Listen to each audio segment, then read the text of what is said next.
एक बार की बात है, राजा कृष्णदेव राय के दरबार में एक बहेलिया आया। बहेलिये को देख राजा काफी खुश हुए, क्योंकि राजा को पशु पक्षी बहुत प्यारे थे और बहेलिया एक रंग बिरंगा सुंदर पक्षी दरबार में लेकर आया था। दरबार में आकर बहेलिया बोला, महाराज, मैं कल ही इस खूबसूरत और विचित्र पक्षी से जंगल से पकड़कर लाया हूँ। यह बहुत सुरीला है और तोते की तरह बात कर सकता है। साथ ही यह मोर की तरह नाच भी सकता है। आपको पशु पक्षी बहुत पसंद हैं, इसलिए मैं इस पक्षी को आपके पास बेचने के लिए लाया हूँ। महाराज काफी खुश हुए और बोले, देखने में तो यह पक्षी खूबसूरत नजर आ रहा है। मैं इसे जरूर खरीदूंगा और तुम्हें उचित इनाम भी दिया जाएगा। यह कहकर राजा ने बहेलिये को 50 सोने के सिक्के दिए और पक्षी को शाही बगीचे में रखने का आदेश भी दिया। यह देख तेनालीराम से रहा न गया और उसने उठकर कहा, महाराज, मुझे नहीं लगता है कि यह पक्षी मोर की तरह नाच सकता है। मुझे तो यह भी लगता है कि यह पक्षी कई सालों से नहाया तक नहीं है। यह सुनते ही बहेलिया घबरा गया और रोने वाला मुंह बनाकर बोला, महाराज, मैं बहुत ही गरीब बहेलिया हूँ। पंछियों को पकड़कर और उन्हें बेचकर ही मेरा घर चलता है। जितना मैं पशु पक्षियों को जानता हूँ, उसे प्रमाण की जरूरत नहीं है और न ही शक किया जाना चाहिए।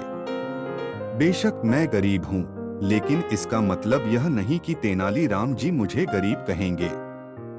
यह बात सुनकर महाराज भी तेनालीराम पर नाराज हुए। उन्होंने तेनाली से कहा, क्या तुम अपनी इस बात को साबित कर सकते हो? इतने में तेनाली ने कहा, हाँ महाराज, मैं साबित कर सकता हूँ। ऐसा कहते हुए तेनाली एक जग में पानी भरकर ले आए और पिंजरे में बंद पक्षी पर डाल दिया। ऐसा करते ही दरबार में बैठा हर कोई आश्चर्यचकित होकर पक्षी की तरफ देखने लगा। राजा भी पक्षी को देखकर चौंक गए। तेनालीराम ने जैसे ही पक्षी पर पानी डाला, उस पर लगा सारा रंग उतर गया। पिंजरे में बंद पक्षी का रंग हल्का भूरा हो गया। राजा चौंककर तेनाली की तरफ देखने लगे। तेनाली ने झट से राजा से कहा कि महाराज, यह एक जंगली कबूतर है, न कि कोई विचित्र पंछी। महाराज ने तेनाली से पूछा, तेनाली, तुम्हें इस बात का कैसे पता चला कि इस पक्षी को रंगा गया है? तेनाली ने जवाब दिया कि महाराज, बहेलिये के नाखूनों पर गौर करें। बहेलिये के रंगीन नाखून और पक्षी का रंग एक जैसा ही है। इस बात से यह पता चल जाता है कि बहेलिये ने पक्षी को रंगा था। यह सब देखकर बहेलिया वहां से भागने ही वाला था कि सैनिकों से उसे पकड़ लिया। राजा ने उसे जेल में बंदी बनाने का आदेश दिया और उसके सोने के सिक्के तेनालीराम को दे दिए।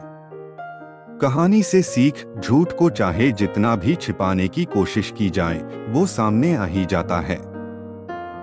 इसलिए कभी भी झूठ बोलकर या लालच से किसी भी चीज की चाह न रखें।